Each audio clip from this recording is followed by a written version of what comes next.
போகிறவர்கள் விட்டு கொடுப்பதே இல்லை. சொல்லுங்க பார்க்கலாம். விட்டு கொடுப்பவன் கெட்டு போவது இல்லை, கெட்டு போகிறவர்கள் விட்டு கொடுப்பதே இல்லை. யாரெல்லாம் விட்டு கொடுக்கிறாங்களோ ஏசப்பாக்குள்ள வந்த உடனே நம்முடைய சுபாவம் மாறணும். ஹல்லேலூயா. சத்தமா சொல்ல ஹல்லேலூயா. நிறைந்தவரே மகிழ்வுடன் தொழுதிடுவோம். மகிமை மாட்சிமை நிறைந்தவரே மகிழ்வுடன் தொழுதிடுவோம். பரிசுத்த தேவனாம் இயேசுவை பணிந்தே தொழுதுவோம். பரிசுத்த தேவனாம் இயேசுவை பணிந்தே தொழுதுவோம். மகிமை மாட்சிமை நிறைந்தவரே மகிழ்வுடன் தொழுதிடுவோம். ஹல்லேலூயா.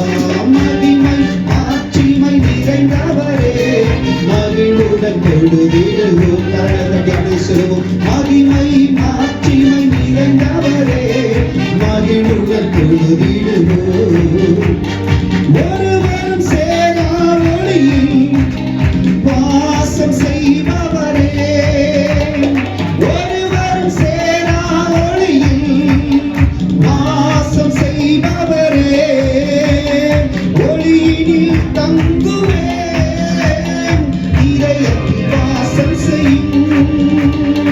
ஒளியினில் தங்குவேன் இதயத்தில் வாசம் செய்யும். ஒளி நிறைவே அருள் நிறைவே என்று தொழுதிடுவோம். எல்லாரும் சொல்லுவோம்.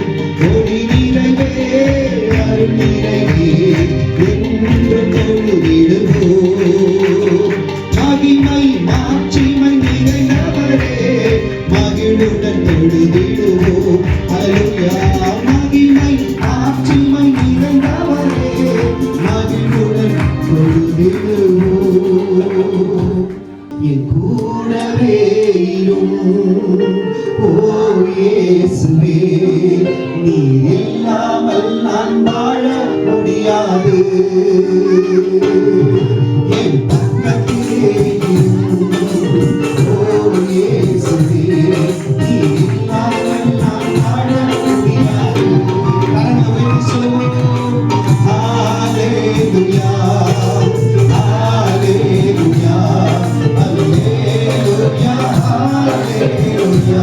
எல்லாரும் சத்தத்தை உயர்த்தி ஹல்லேலூயா. ஹல்லேலூயா. ஹல்லேலூயா. ஹல்லேலூயா. இருளான வாழ்க்கையிலே வெளிச்சமானியே, உயிரற்ற வாழ்க்கையிலே ஜீவனானியே. இருளான வாழ்க்கையிலே வெளிச்சமானியே, உயிரற்ற வாழ்க்கையிலே ஜீவனானியே. என் அம்மாவும் நீரே, என் அப்பாவும் நீரே, எனக்கெல்லாமே நீங்கதானப்பா. எல்லாரும் சொல்லுவோம். என் அம்மாவும் நீரே, கரங்களை தட்டி நீரே, எனக்கெல்லாமே நீங்கதானப்பா. ஹல்லேலூயா. கரங்களை தட்டி ஹல்லேலூயா. ஹல்லேலூயா. ஹல்லேலூயா. ஹல்லேலூயா. ஹல்லேலூயா. ஹல்லேலூயா. ஹல்லேலூயா.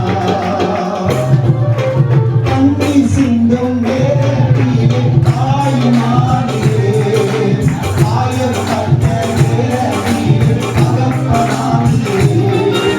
கண்ணீர் சிந்தும் நேரத்திலே தாயுமானியே, காயப்பட்ட நேரத்திலே தகப்பனானியே. என் அம்மாவும் நீரே, என் அம்மாவும் நீரே, எனக்கெல்லாமே நீங்கதானப்பா. சொல்லுவோம். என் அம்மாவும் நீரே, என் அம்மாவும் நீரே, எனக்கெல்லாமே நீங்கதானப்பா. ஹல்லேலூயா. ஹல்லேலூயா. ஹல்லேலூயா. ஹல்லேலூயா. சொல்லுவோம். ஹல்லேலூயா. ஹல்லேலூயா.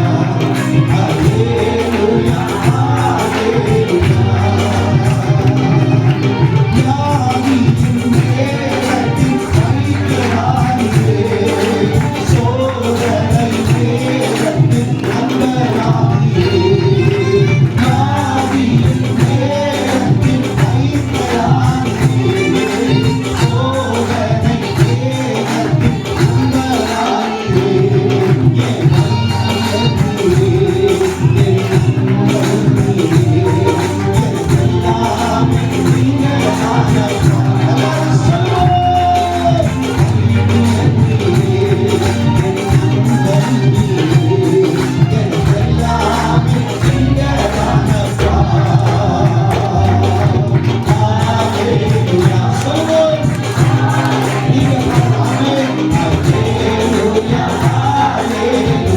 ஒரு அபிஷேகத்தின் வல்லமை இறங்குவதாக. உங்க வீட்டில் எல்லார் வீடும் ஒரு அபிஷேகம் இறங்கும். இன்றைக்கு பெரிய மாற்றத்தை அற்புதத்தை செய்வாராக. ஹல்லேலூயா, ஹல்லேலூயா, ஹல்லேலூயா, ஹல்லேலூயா, ஹல்லேலூயா, ஹல்லேலூயா, ஹல்லேலூயா, ஹல்லேலூயா. கடைசியா ஒரு முறை சொல்லுவோம். ஹல்லேலூயா, ஹல்லேலூயா, ஹல்லேலூயா, ஹல்லேலூயா. ಎಲ್ಲ ವರ್ಗಕ್ಕೂ ನಾನು ಚಿನ್ನಪ್ಪ ಶ್ರೀಧರ್ ಅವ್ರ ತಾಯಿ. ಯಾಕಂದರೆ ನನಗೆ 4 ಜನ ಮಕ್ಕಳು. ನಾನು ಇದೆಲ್ಲ ನೋಡ್ತಾ ಇರುವಾಗ ದೇವರಿಗೆ ನಾನು ಏನಂತ ಕೃತಜ್ಞನ ಹೇಳ್ಬೇಕು ಅಂತ ಅರ್ಥ ಆಗ್ತಾ ಇಲ್ಲ. ನಾನು ಒಂದು ಹಿಂದೂ ಕುಟುಂಬದಿಂದ ಬಂದಿರೋಳು. ಆದರೆ ನನಗಿಷ್ಟು ಒಳ್ಳೆ ಮಕ್ಕಳು ನನ್ನ ಹೊಟ್ಟೆಲಿ ಹುಡ್ತಾರೆ ಅಂತ ಗೊತ್ತಿಲ್ಲ. ಯಾಕಂದರೆ ಎಷ್ಟೋ ಜನ ತಾಯಿದಿರಿಗೆ ಮರ್ಯಾದೆ ಕೊಡಲ್ಲ, ಗೌರವ ಕೊಡಲ್ಲ, ಬಾರೆ ಹೋರೆ ಅಂತಾರೆ. ಅಂತ ಸ್ಥಿತಿಯಲ್ಲಿ ನಾನು ಕಲ್ತಿಲ್ಲ. ನನ್ನ ಮಕ್ಕಳು ನನಗೆ ದೇವರ ಸಮ. ನಮ್ಮ ಸೊಸೆಗಳು ಅದೇ ರೀತಿಯಲ್ಲಿದ್ದಾರೆ.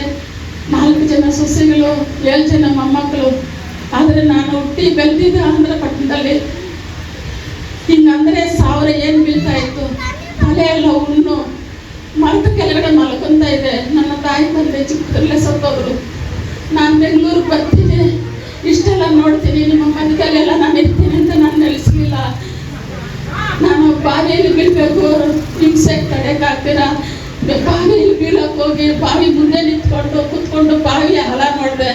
ಭಯ ಆಯಿತು. ಒಂದು ಹಾರ ನೋಡಿದ್ರು ಬಸ್ಸು. ಆವಾಗ ಓಡೋದೆ. ನನಗೆ ಗೊತ್ತಿಲ್ಲ ದೇವ್ರು ಹೆಂಗೆ ಕರ್ಕೊಂಡು ಹೋದ್ರು ಅಂತ. ನಮ್ಮ ದೊಡ್ಡಮ್ಮ ಮನೆಗೆ ಹೋದೆ. ಅಲ್ಲಿ ಹೋಗ್ಬಿಟ್ಟು 2 ದಿವಸ ಇದ್ಬಿಟ್ಟು ಮತ್ತೆ ವಾಪಸ್ ಬಂದೆ. ವಾಪಸ್ ಬಂದು ನಮ್ಮ ಅತ್ತಿಗೆ ಅವರೆಲ್ಲ ಸೇರಿಸ್ಕೊಂಡ್ರು. ಅಲ್ಲೂ ಆಗಿಲ್ಲ. ಮತ್ತೆ ತಗೊಂಡ್ಬಂದು ನನ್ನ ಅನಾಥೆ ಹಾಸ್ಟೆಲಲ್ಲಿ ಚಾಮರಾಜಪೇಟೆಯಲ್ಲಿ ಸೇರಿಸಿದ್ರು. ಅವ್ರು ಮೊದಲೇನೂ ಮಾಡಿಲ್ಲ, ಏನೂ ಮಾಡಿಲ್ಲ. ನಮ್ಮ ಯಜಮಾನ್ರು ಯಾವುದೋ ಹುಡುಗಿನ ನೋಡಕ್ಕೆ ಬಂದು ಅಲ್ಲಿ ಅವರು ನನ್ನನ್ನು ಮದುವೆ ಮಾಡ್ಕೊಂಡು ಈ ಬೆಂಗಳೂರು ಪಟ್ಟಣಕ್ಕೆ ನಾನು ಬಂದಿದ್ದೀನಿ. ಇವ್ರಿಗೆ ನಮಗೆ ಸಂಬಂಧ ಇಲ್ಲ, ದೇವ್ರ ನಾಮದಿಂದ ಸಂಬಂಧ ಆಗಿದೆ. ಆದರೆ ನಾನು ಇಲ್ಲಿ ಕೂಡ ಬಹಳ ಕಷ್ಟಪಟ್ಟಿದ್ದೀನಿ. ನಾನು ಇಲ್ಲಿ ಕೂಡ ಬಾವಿಯಲ್ಲಿ ಬೀಳಕ್ಕೆ ಒಂದ್ಸಲ ಹೋದೆ. 4 ಜನ ಮಕ್ಕಳಾದ್ಮೇಲೆ ಅವಾಗ ತಿರ್ಗಾ ಅಷ್ಟು ದೂರ ಹೋಗಿ ವಾಪಸ್ ಬಂದೆ. ನನ್ನ ಮಕ್ಕಳು ಅನಾದೆ ಆಗ್ತಾರೆ, ನಂತರ ನನ್ನ ಮಕ್ಕಳು ಅನಾದೆ ಆಗ್ಬಿಡ್ಬಿಡುದು ಅಂತ ವಾಪಸ್ ಬಂದು 4 ಜನ ಮಕ್ಕಳನ್ನ ಕಾಯ ಮೇಲೆ ಬಿದ್ದು, ದೇವರೇ ಈ ಮಕ್ಕಳನ್ನ ನಾನು ಕಾಯಬೇಕು, ಈ ಮಕ್ಕಳಿಗೆ ತಾಯಿಯಾಗಿರ್ಬೇಕು. ಅದೇನೇ ಕಷ್ಟ ಬಂದ್ರು, ದುಃಖ ಬಂದ್ರು, ನೋವು ಬಂದ್ರು, ದೇವ ನನ್ನ ಮಕ್ಕಳಿಗೆ ನಾನು ಒಂದು ತಾಯಿಯಾಗಿ ಸಾಕ್ಷಿಯಾಗಿರ್ಬೇಕು ಅಂತ ನನ್ನ ದೇವರ ಹತ್ರ ಮರೆ ಇಟ್ಟು ಕೇಳಿದೆ. ಆದರೆ ಇವತ್ತಿಗೂ ನನಗೆ ಎಷ್ಟೆಷ್ಟೋ ಕಾಯಿಲೆಗಳು ಬಂತು, ನೋವುಗಳು ಬಂತು, ಕಾಲುಗಳು ನಡೆಯಕ್ಕಾಗ್ದಿರಾಯ್ತು. ನನ್ನನ್ನು ಸೊಂಟ ಮುರಿದಾಕಿದ್ದಾರೆ. ನನಗೆ ಮಕ್ಕಳು ಆಗ್ತಾರೋ ಇಲ್ವೋ ಅಂತ ನನಗೆ ಗ್ಯಾರಂಟಿ ಇರಲಿಲ್ಲ. ಆದರೆ 4 ಜನ ಮಕ್ಕಳು ಇವತ್ತಿಷ್ಟು ನಾನು ನೋಡ್ತಾ ಇದ್ದೀನಂದರೆ ನನ್ನ ಯೇಸು, ನನ್ನ ಮಾರ್ಗ, ನನ್ನ ತಂದೆ ತಾಯಿ, ನನ್ನ ರಾಜ ನನ್ನ ಯೇಸಪ್ಪ. 2 ಬಂದು ನಮ್ಮ ನೇತು ತಾತ ಅಜ್ಜಿ ಇವತ್ತು ಇಲ್ಲಿದ್ದಾರೆ ಅಂದರೆ ನನಗೆ ತುಂಬ ದೊಡ್ಡ ಒಂದು ಆಶೀರ್ವಾದ. ಯಾಕಂದರೆ ಅವರು ಜೀವಂತವಾಗಿ ಇವತ್ತಿಕ್ಕಿ ಅವರು ಬಂದು ಈ ಮನೆಯಲ್ಲಿ ಆಶೀರ್ವಾದ ನೀಡ್ತಾ ಇರೋದಕ್ಕೋಸ್ಕರ ಅವ್ರ ತಂದೆ ತಾಯಿ, ಅವ್ರ ಕುಟುಂಬನ ನಾನಿನ್ನ ಎಲ್ಲ 4 ಜನ ಕುಟುಂಬಗಳು, ನನ್ನ ಬೀಗರು ಎಲ್ಲರೂ ಇಲ್ಲಿ ಬಂದು ಸೇರಿದ್ದಾರೆ. ನೀವೆಲ್ಲ ಬಂದು ಸೇರಿದರೆ ನನಗೆ ಭಾಳ ಸಂತೋಷ. ಇದೇ ರೀತಿಯಲ್ಲಿ ನೀವು ಎಲ್ಲರೂ ನಿಜವಾಗೂ ಏನೇ ಕಷ್ಟ ಬಂದರೂ, ದುಃಖ ಬಂದರೂ, ನೋವು ಬಂದರೂ ಸಹ ಯಾರು ಎದುರುಬೇಡ್ರಿ. ದೇವ್ರ ಮಹಿಮೆಯಿಂದ ದೇವ್ರನ್ನ ಕೈ ಹಿಡೀರಿ. ದೇವ್ರು ನಿಜವಾಗೂ ನಮ್ಮ ಸಂಗಡ ಇರ್ತಾರೆ. ಯಾವುದಕ್ಕೂ ಭಯ ಪಡಬಾರ್ದು.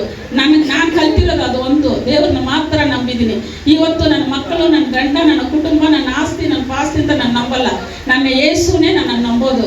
ಯಾರೇ ಹೆಂಗೆ ಇದ್ರೂ ಸಹ ನನ್ನ ಯೇಸು ನನ್ನ ಜೊತೆಲಿ ಇದ್ದಾರೆ ಅನ್ನೋದು ಒಂದು ನಂಬಿಕೆ, ಒಂದು ಆಸೆ, ನನಗೆ ಒಂದು ಭರವಸೆ ಇವಾಗ ಇಟ್ಕೊಂಡಿದ್ದೀನಿ ಯೇಸು ನಾಮದಲ್ಲಿ. ಆಮೇನ್. ನನಗೆ ಇಂಥ ಒಳ್ಳೆ ಮಕ್ಕಳು ಹುಟ್ಟಿರುವುದು ತುಂಬ ಸಂತೋಷ ಆಗಿದೆ ಅಂತ. ಆದರೆ ನಾನು ಒಳ್ಳೆಯವನಲ್ಲ. ಆದರೆ ನಮ್ಮ ತಾಯಿಗೆ ಗೊತ್ತೋ ಇಲ್ವೋ ಗೊತ್ತಿಲ್ಲ. ನಾನು ಫಸ್ಟು ಸೀಗಡಿಯಲ್ಲಿ ಎಲ್ರಿಗೂ ಗೊತ್ತು ನಾನು ದೊಡ್ಡ ಹುಡುಗನಾಗಿದ್ದೆ, ಅನ್ಸಾಗ್ತಾ ಇದೆ, ಪಾಂಪರಾಗಿ ಆಗ್ತಾ ಇದೆ, ಇನ್ನು ಕೆಟ್ಟ ಒಂದು ಜೀವನದಲ್ಲಿದ್ದವನು. ಆದರೆ ಒಳ್ಳೆಯವನು ಯಾರು ಗೊತ್ತಾ? ನಾನು ನಂಬಿರುವಂಥ ದೇವರು ಯೇಸು ಸ್ವಾಮಿ ನನ್ನನ್ನು ಒಳ್ಳೆಯವನಾಗಿ ಮಾರ್ಪಡಿಸಿದರು. ನಾನು ಒಳ್ಳೆಯವನಾಗಿಲ್ಲ. ಯೇಸು ಸ್ವಾಮಿ ನನ್ನನ್ನು ಮಾರ್ಪಡಿಸಿದ್ದು. ನೀನು ಇದನ್ನೆಲ್ಲ ಬಿಟ್ಟು ನನ್ನನ್ನು ಹಿಂಬಾಲಿಸು ಎಂಬುದಾಗಿ ನನ್ನನ್ನು ದೇವರು ಹುಡುಕಿಕೊಂಡು ಬಂದರು. ಯೇಸು ಸ್ವಾಮಿ ನನ್ನನ್ನು ಹುಡುಕಿಕೊಂಡು ಬಂದು ನನ್ನಲ್ಲಿದ್ದಂಥ ಪ್ರತಿಯೊಂದು ಪಾಪದ ವಿಷಯಗಳನ್ನು ನನ್ನಿಂದ ತೆಗೆದು ಹಾಕಿ ನಂತರ ನನ್ನನ್ನು ಆಶೀರ್ವಾದ ಒಂದೊಂದು ಸ್ಟೆಪ್ ಆಗಿ ನನ್ನನ್ನು ಆಶೀರ್ವಾದ ಮಾಡಿಕೊಂಡೇ ಬಂದರು. ಅಂದರೆ ನಿಮ್ಮ ಜೀವಿತದಲ್ಲಿ ಆಶೀರ್ವಾದ ಬೇಕು ಅಂದರೆ ದೇವರಿಗೆ ಇಷ್ಟವಿಲ್ಲದ ಕಾರ್ಯಗಳನ್ನು ನೀವು ಯಾವಾಗ ಎತ್ತಿ ನೀವು ಆಚೆ ಆಗ್ತಾ ಬರ್ತಾ ಇರ್ತೀರೋ ಒಂದೊಂದು ಸ್ಟೆಪ್ ಆಗಿ ನಿಮ್ಮನ್ನು ದೇವರು ಆಶೀರ್ವಾದ ಮಾಡ್ಕೊಂಡು ಬರ್ತಾ ಇರ್ತಾರೆ. ಆಮೇನ್, ಹಲ್ಲೆಲೂಯಾ. ಆದ್ರ ಕಾರಣ ಈ ಒಂದು ಬಿಲ್ಡಿಂಗ್ ಕಟ್ಟಲಿಕ್ಕಾಗ್ಲಿ ಅಥವಾ ನನ್ನ ಜೀವಿತದಲ್ಲಿರುವ ಪ್ರತಿಯೊಂದು ಕಾರ್ಯಗಳಿಗೋಸ್ಕರವಾಗಲಿ ನಾನು ಪಟ್ಟಿರುವಂತ ಪ್ರಯಾಸ ಏನಿಲ್ಲ. ಇದು 100ಕ್ಕೆ 100ರಷ್ಟು ಯೇಸು ಸ್ವಾಮಿ ಮಾತ್ರ. 100ಕ್ಕೆ 100ರಷ್ಟು ನಾನು ಇವತ್ತು ಒಳ್ಳೆಯವನಾಗಿರ್ತೇನೋ ಅಥವಾ ನೀವೆಲ್ಲರೂ ನನ್ನನ್ನು ಇವತ್ತು ಹುಡುಕಿಕೊಂಡು ಬಂದಿರೋದಕ್ಕೆ ಕಾರಣ ಕೂಡ ಯೇಸು ಸ್ವಾಮಿನೇ. ಆಮೇನ್. ನೀವೆಲ್ಲರೂ ಈ ಒಂದು ಸಮಯದಲ್ಲಿ ಬಂದಿರೋದಕ್ಕೋಸ್ಕರ ನಿಮಗೆಲ್ಲರಿಗೂ ಥ್ಯಾಂಕ್ಸ್ ಹೇಳುತ್ತೇನೆ. ನೀವೆಲ್ಲರೂ ನನ್ನ ಒಂದು ಹೋಗೋಟಿಗೆ, ನನ್ನ ಒಂದು ಕರೆಗೆ ನೀವೆಲ್ಲರೂ ಮರ್ಯಾದೆ ಕೊಟ್ಟು ನೀವು ಬಂದಿರುವುದಕ್ಕೋಸ್ಕರ ನಿಮಗೆಲ್ಲರಿಗೂ ವಂದನೆಯನ್ನು ಸಲ್ಲಿಸುತ್ತಾ ಮತ್ತೊಂದು ಸಾರಿ ಯೇಸು ಸ್ವಾಮಿಗೆ ನನ್ನ ಕೃತಜ್ಞತೆಯನ್ನು ಸಲ್ಲಿಸುತ್ತಾ ನಿಮಗೆಲ್ಲರಿಗೂ ನನ್ನ ವಂದನೆಯನ್ನು ಸಲ್ಲಿಸೋಣ.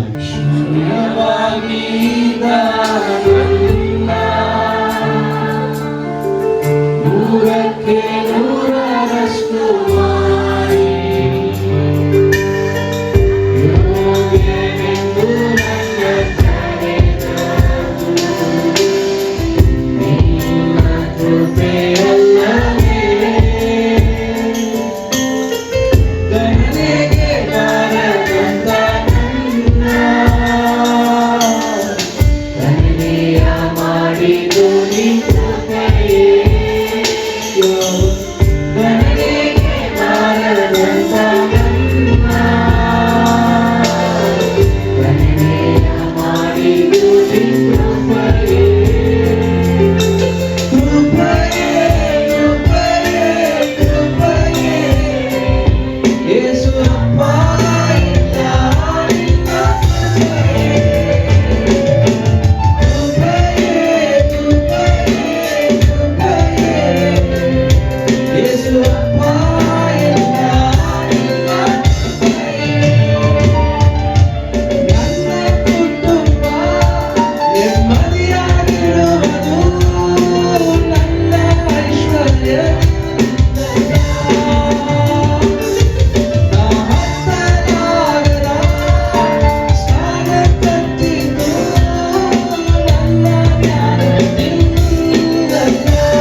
ಇಲ್ಲಿ ಒಂದು ಸಣ್ಣ ಒಂದು ಚಿಕ್ಕ ಒಂದು ವಾಕ್ಯ ಭಾಗವನ್ನು ನಾವು ನೋಡಲಿದ್ದೇವೆ.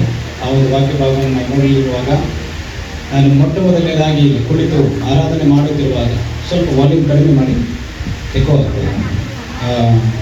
ಸೊ ಈ ಸಮಯದಲ್ಲಿ ಕೂಡ ನಾವು ಆರಾಧನೆ ಮಾಡುತ್ತಿದ್ದಾಗ ಕರ್ತನು ನನ್ನ ಮುಂದೆ ತಂದಂಥ ಒಂದು ವಿಷಯವೇನೆಂದರೆ, ಇಲ್ಲಿ ಕುಳಿತಿರುವಂಥ ನಮ್ಮೆಲ್ಲರಿಗೂ ಕೂಡ ಎಲ್ಲದಕ್ಕಿಂತ ಹೆಚ್ಚಾಗಿ ಅಗತ್ಯವಿರುವುದು ಏನೆಂದರೆ ದೇವರು ಮಾತ್ರ, ಆತನ ಪ್ರಸನ್ನ ಮಾತ್ರ.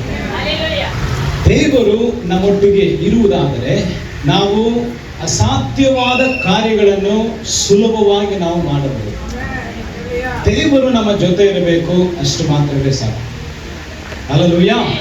ಓಕೆ, ಸೊ ದೇವರು ನಮ್ಮ ಜೊತೆ ಇರಬೇಕು. ಈ ಸಮಯದಲ್ಲಿ ಕೂಡ ನಮ್ಮ ಸಹೋದರರನ್ನು, ಅಣ್ಣವರನ್ನು ಮುಂದೆ ಬನ್ನಿ ಎಂಬುದಾಗಿ ಮುಂದೆ ಬನ್ನಿ.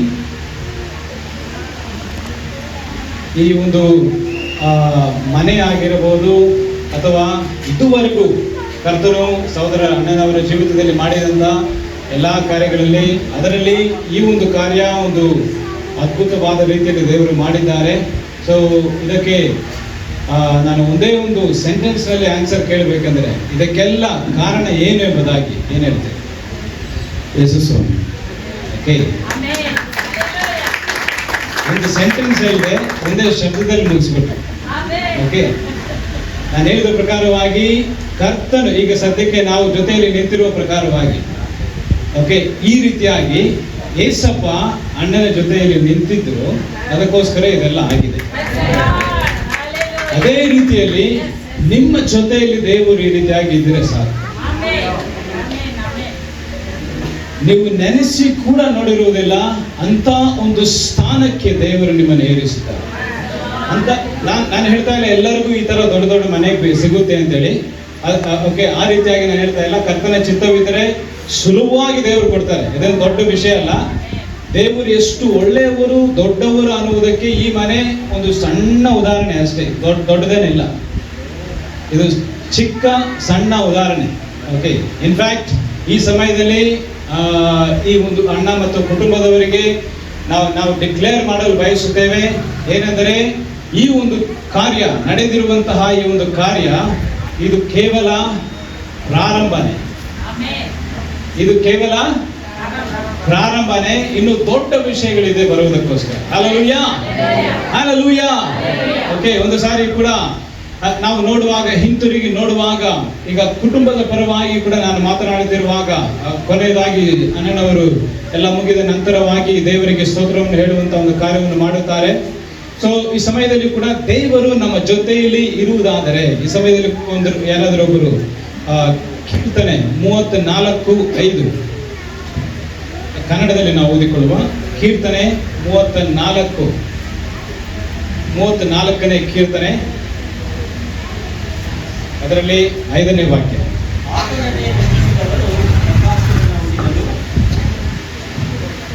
ಆತನನ್ನೇ ದೃಷ್ಟಿಸಿದವರು ಪ್ರಕಾಶವನ್ನ ಹೊಂದಿದರು, ಅವರ ಮುಖವು ಲಜ್ಜೆಯಿಂದ ಕೆಡುವುದೇ ಇಲ್ಲ. ಹಲ್ಲೆಲೂಯಾ. ಕರ್ತನನ್ನು ನೋಡಿದವರು, ಆತನನ್ನು ದೃಷ್ಟಿಸಿದವರು ಅಂದರೆ ಏನದರ ಅರ್ಥ? ಆತನ ಮೇಲೆ ನಂಬಿಕೆ ಇಟ್ಟವರು, ಆತನ ಮೇಲೆ ಭರವಸೆ ಇಟ್ಟವರು ಎಂದಿಗೂ ಕೂಡ ನಾಚಿಕೆಗೊಳಗಾಗುವುದು ಇಲ್ಲವೇ ಇಲ್ಲ. ಈ ಸಮಯದಲ್ಲಿ ನನ್ನ ಸ್ವರವನ್ನು ಕೇಳುತ್ತಿರುವಂತಹ ಪ್ರತಿಯೊಬ್ಬರಿಗೂ ಕೂಡ ಹೇಳಲು ಬಯಸುವಂತಹ ಒಂದು ವಿಷಯವೇನೆಂದರೆ, ನೀವು ಮನುಷ್ಯರ ಮೇಲೆ ಭರವಸೆ ಇಡುವುದಾದರೆ, ನೀವು ಒಂದು ವೇಳೆ ಮನುಷ್ಯರ ಮೇಲೆ ಭರವಸೆ ಇಡುವುದಾದರೆ, ನೀವು ಆ ಒಂದು ಭರವಸೆ ಮುರಿದು ಹೋಗುವಾಗ ಸೋತು ಹೋಗುತ್ತೀರಾ. ಆದರೆ ನಿಮ್ಮ ಭರವಸೆ ಕರ್ತನ ಮೇಲೆ ಇರುವುದಾದರೆ ನಿಮ್ಮ ಮುಖವು ಯಾವಾಗಲೂ ಕೂಡ ನಾಚಿಕೆಗೊಳಗಾಗುವುದಕ್ಕೆ ಸಾಧ್ಯವೇ ಇಲ್ಲ. ಹಲ್ಲೆಲೂಯಾ. ಆದ ಕಾರಣ ನಾವು ಮನುಷ್ಯರಿಂದ ಅಪೇಕ್ಷಿಸುವುದನ್ನು ನಿಲ್ಲಿಸಿ ನಾವು ಕರ್ತನನ್ನು ಮಾತ್ರ ನಾವು ನೋಡಿ, ಆತನು ದೇವರು ನನ್ನ ಜೊತೆ ಇದ್ದರೆ ಸಾಕು, ನನಗೆ ಅಸಾಧ್ಯವಾದ ಕಾರ್ಯಗಳನ್ನು ನಾನು ಮಾಡಿ ಮುಗಿಸುತ್ತೇನೆ ಎಂಬ ಒಂದು ಭರವಸೆ, ಎಂಬ ಒಂದು ನಂಬಿಕೆ, ಎಂಬ ಒಂದು ಧೈರ್ಯವು ನಮ್ಮಲ್ಲಿ ಬರುವಂತದ್ದಾಗಿದೆ. ಹಲ್ಲೆಲೂಯಾ. ಓಕೆ, ಈ ಸಮಯದಲ್ಲಿ ಕೂಡ ನಾವು ಕೇಳಿದ ಪ್ರಕಾರವಾಗಿ ಏನು ಇದಕ್ಕೆ ಕಾರಣ, ಈ ಒಂದು ಕಾರ್ಯವು ನಡೆದಿರುವಂತಹ ಈ ಮನೆ ಆಗಿರಲಿ ಅಥವಾ ಕುಟುಂಬದಲ್ಲಿ ಮಾಡಿರುವಂತಹ ಒಂದು ಅದ್ಭುತವಾದ ಕಾರ್ಯಗಳಾಗಿರ್ಬೋದು, ಎಲ್ಲಾ ಕಾರ್ಯಗಳಿಗೆ ಒಂದು ದೊಡ್ಡ ಕಾರಣ ಯೇಸು ಸ್ವಾಮಿ. ಆತನು ನಮ್ಮ ಜೊತೆ ಇರಬೇಕು. ಒಂದು ವೇಳೆ ಇಲ್ಲಿ ಕುಳಿತಿರುವವರು, ನನ್ನ ಸ್ವರವನ್ನು ಕೇಳುತ್ತಿರುವವರು, ನಿಮ್ಮ ಜೀವಿತದಲ್ಲಿ ಯೇಸು ಸ್ವಾಮಿ ಇಲ್ಲದೆ ಹೋದಲ್ಲಿ, ಈ ಸಮಯದಲ್ಲಿ ನಾನು ನಿಮ್ಮನ್ನು ಪ್ರೋತ್ಸಾಹಿಸಲು ಬಯಸುತ್ತೇನೆ. ನಿಮ್ಮ ಜೀವಿತದಲ್ಲಿ ಯೇಸುವನ್ನು ಬರಮಾಡಿಕೊಳ್ಳಿ. ಯಾತಕ್ಕೋಸ್ಕರ? ಇಂಥ ಒಂದು ಆಶೀರ್ವಾದಗಳಿಗೋಸ್ಕರವಾಗಿ ಅಲ್ಲ. ನಾನು ಹೇಳಿದ ಪ್ರಕಾರವಾಗಿ ಇದು ಒಂದು ಸಣ್ಣ ಒಂದು ಅದ್ಭುತ. ದೇವರು ನಮ್ಮ ಜೊತೆ ಇರುವಾಗ ಆತನು ಮಾಡುವಂತಹ ಕಾರ್ಯಗಳಲ್ಲಿ ಒಂದು ಸಣ್ಣ ಒಂದು ಅದ್ಭುತವಾಗಿದೆ ಎಂಬುದಾಗಿ. ಯೇಸುವು ನಿಮ್ಮ ಜೀವಿತದಲ್ಲಿ ಬರುವಾಗ ನಿಮ್ಮ ಜೀವಿತ ಸಂಪೂರ್ಣವಾಗಿ ಬದಲಾಗಲಿದೆ. ಹಲ್ಲೆಲೂಯಾ! ಸಂಪೂರ್ಣವಾಗಿ ಬದಲಾಗಲಿದೆ. ನಿಮ್ಮ ಒಂದು ಹಳೆಯ ಜೀವಿತವನ್ನು ಮಾರ್ಪಡಿಸಿ ದೇವರು ಹೊಸ ಜೀವಿತವನ್ನು ಆತನು ಕೊಡಲು ಶಕ್ತನಾದ ದೇವರಾಗಿದ್ದಾನೆ. ಈ ಸಮಯದಲ್ಲಿ ಕೂಡ ನಾವು ನೋಡುತ್ತಿರುವುದೇನೆಂದರೆ, ನಂಬರ್ 1, ಮೊದಲನೆಯ ವಿಷಯವು ನಮಗೆ ನಾವು ಬಹಳ ಒಂದು ಗಮನ ಕೊಟ್ಟು ಕೇಳಬೇಕಾಗಿರುವಂತಹ ಒಂದು ವಿಷಯ, ದೇವರು ಇಲ್ಲದ ಜೀವಿತವೇ ಅಲ್ಲ. ದೇವರು ಇಲ್ಲದ ಕುಟುಂಬ ಅದು ಕುಟುಂಬವೇ ಅಲ್ಲ.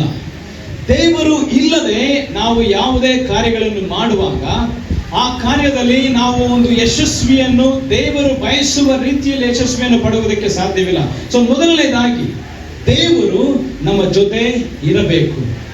ದೇವರು ನಮ್ಮೆಲ್ಲರ ಜೊತೆಯಲ್ಲಿ ಇರಬೇಕು. ನಿಮ್ಮ ಜೀವಿತದಲ್ಲಿ ಒಂದು ವೇಳೆ ನೀವು ಕೇಳುತ್ತಿರಬಹುದು, ಯೋಚಿಸುತ್ತಿರಬಹುದು, ನನಗೆ ಯಾರು ಇಲ್ಲ ಎಂಬುದಾಗಿ. ನನ್ನ ಜೀವಿತದಲ್ಲಿ ನನ್ನನ್ನು ಕೇಳುವವರು ಯಾರು ಇಲ್ಲ, ನನ್ನ ಜೊತೆಗೆ ಯಾರು ಇಲ್ಲ. ನನ್ನ ಜೀವನದಲ್ಲಿ ನಾನು ಎಷ್ಟೆಷ್ಟೋ ಪ್ರಯತ್ನಗಳನ್ನು ಮಾಡಿದ್ದೇನೆ, ಆದರೂ ಕೂಡ ನನ್ನ ಜೀವಿತದಲ್ಲಿ ಮೇಲೆ ಬರುವುದಕ್ಕೆ ಸಾಧ್ಯವಾಗುತ್ತಿಲ್ಲ. ಅನೇಕ ಕಾರ್ಯಗಳಲ್ಲಿ ನಾನು ನಿಂತು ಹೋಗಿದ್ದೇನೆ. ನಾನು ಆ ಒಂದು ಅನೇಕ ಪರಿಸ್ಥಿತಿಗಳಲ್ಲಿ ಸಿಕ್ಕಿ ಹಾಕಿಕೊಂಡಿದ್ದೇನೆ ಎಂಬುದಾಗಿ. ನಿಮಗೆ ಬೇಕಾಗಿರುವಂತಹ ಒಂದೇ ಒಂದು ವಿಷಯ ಅಥವಾ ಒಂದೇ ಒಂದು ವ್ಯಕ್ತಿ, ಅದು ದೇವರು. ನೀವು ಮನುಷ್ಯರಿಂದ ಅಪೇಕ್ಷಿಸುವುದನ್ನು ನಿಲ್ಲಿಸಿ ದೇವರನ್ನೇ ದೃಷ್ಟಿಸಿ ನೋಡಿ. ಯಾಕೆಂದರೆ ಎಲ್ಲಾ ಲೋಕದಲ್ಲಿರುವ ಎಲ್ಲಾ ಮನುಷ್ಯರು ಸುಳ್ಳಾಡಬಹುದು, ಆದರೆ ದೇವರು ಮತ್ತು ಆತನ ವಾಕ್ಯವು ಒಂದು ದಿನವೂ ಕೂಡ ಸುಳ್ಳಾಡುವುದಕ್ಕೆ ಸಾಧ್ಯ ಇಲ್ಲವೇ ಇಲ್ಲ. ಆತನನ್ನೇ ದೃಷ್ಟಿಸಿ ನಾವು ನೋಡುವಾಗ ಆತನು ನಮ್ಮ ಜೀವಿತಗಳಲ್ಲಿ ಅಸಾಧ್ಯವಾದ ಕಾರ್ಯಗಳನ್ನು ಮಾಡಿ ಮುಗಿಸುವುದು ಮಾತ್ರ ಅಲ್ಲ, ಸುಲಭವಾಗಿ ಮಾಡಿ ಮುಗಿಸುತ್ತಾನೆ.